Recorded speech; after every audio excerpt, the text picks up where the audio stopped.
মানুষকে কখনো কুকুরের বাচ্চা বলে না? এই বলে কি না? শুয়োরের বাচ্চা বলে না? কেন বলে গো? বাদর বলে না? বলে না? হনুমান বলে না? কারণ বলে কেন গো? সত্যি তো? তাহলে হনুমানকে কোনোদিন কেউ বলছে যাই তুই মানুষ?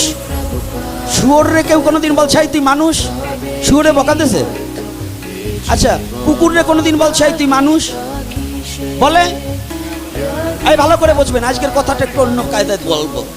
আজকে ভগবানের কথা এক প্রান্তে একটু দাঁড় করিয়ে রেখে যাই, তারপরে বলছি।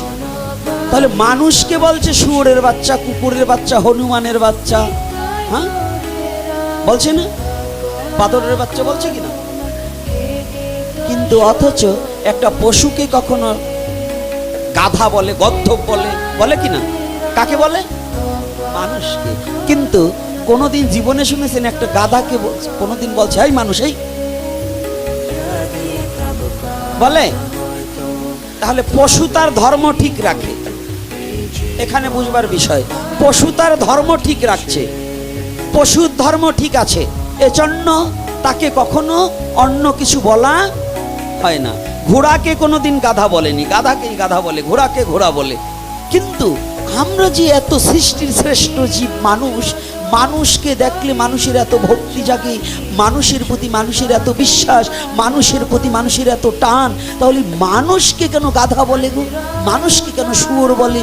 মানুষকে কেন বাদর বলে গো? এটা কি কারণ? তাহলে বোঝা যায় মানুষের তো গাধা হয়, মানুষের তো শুয়োর হয়, কিন্তু শুয়োরের তো কখনো মানুষ হয় না। এর কারণ কি?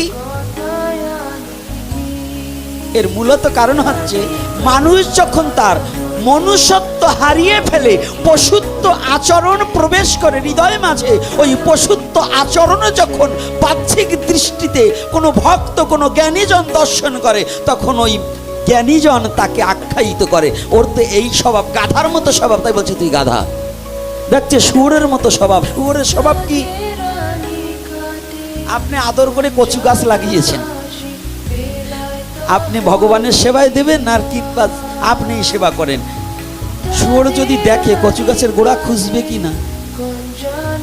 হ্যাঁ, খুঁজে তো। তাই যদি মানুষ গিয়ে পরের অনিষ্ট করে, ও যদি মানুষের মুখ দিয়ে খোঁচাকারে বলছে, ভালো জায়গায় গিয়ে যে ঘা বানায় খুঁজে খুঁজে, মানুষ যে ভালো জায়গায় গিয়ে যে পরের নিন্দা চর্চা করে একজন আর একজনকে দোষারোপ করে, ওটা শুয়োরের বাচ্চা, ওটা মানুষ শুয়োর হয়ে গেছে। তাই ওকে বলে না যে তুই শুয়োর, বলে কি তুই শুয়োরের। এইবার কিন্তু কায়দা আছে, এই জায়গায় একটু রস আছে। তো বাবাকে তুললো কেন?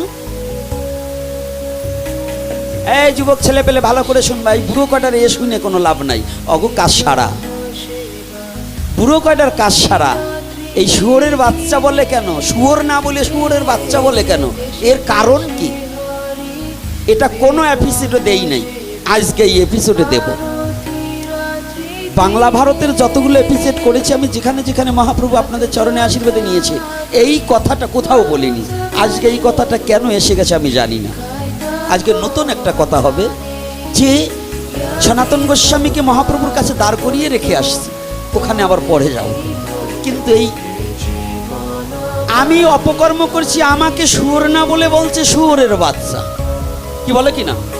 আমি বাদরামি করেছি, আমাকে বাদর না বলে বলছে তুই বাদরের বাচ্চা, কি বলে কিনা? এই সাধু বাবারা কি আপনাদের দেশে কি বলে? এটা বলে কিনা?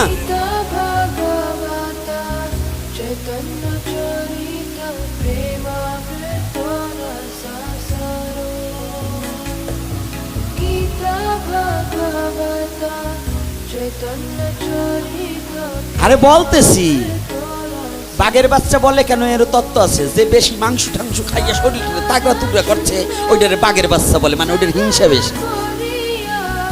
বাঘের বাচ্চা সিংহের বাচ্চা বলে ওইটার হিংসা বেশি, এই জন্য যেটার হিংসা বেশি তারে বাঘের বাচ্চা বলা যায়, এতে কোনো অপরাধ নাই। আর যেগুলো শেষরাসর চুরি চুরি করে এদিক ওদিক তো মুখ লাগে, ওরা হলো কুত্তার বাচ্চা। কুত্তায় কিন্তু কখনো কাউকে জোরে আঘাত করতে পারে না। বলতেছি শুনেন আজকে, কুত্তার বাচ্চা বলে, সিংহের বাচ্চা বলে কেন? কারণ কি? অপরাধ করছি আমি, আমার বাবারকে তুই লাগে বকা দিবে কেন? এর একটা কারণ আছে না? অর্থাৎ আমার বাবা এমন একটা ভুল করছে, আমাকে যেদিন পৃথিবীতে আনে, যে বীজের দ্বারা আমাকে আনছিল, ওই বীজটা বপন করেছিল এমন একটা সময়, যে সময়টায় কুকুরের স্বভাব আমার গায়ে প্রবেশ হয়। শৃগাল কুকুরের স্বভাব নিয়ে আমি জন্মগ্রহণ করেছি, এজন্য আমার অপরাধে আমার বাবার বকা শুনতে হয়। এজন্য একটা সন্তান পৃথিবীতে জন্ম দিতে হলে কেন সনাতন ধর্মে আগে দীক্ষা এবং শিক্ষার প্রয়োজন হয়? সনাতন ধর্মে বিবাহর আগে দীক্ষা শিক্ষা প্রয়োজন কিনা? কেন প্রয়োজন? অর্থাৎ দাম্পত্য জীবনে একটা সন্তান আনতে হলে তিথি, কাল, নক্ষত্র, মাস, সময়সূচি দর্শন করে যদি সন্তান পৃথিবীতে না আনা হয়, আমি সাধুর ঘরেও শয়তান জন্ম হতে পারে।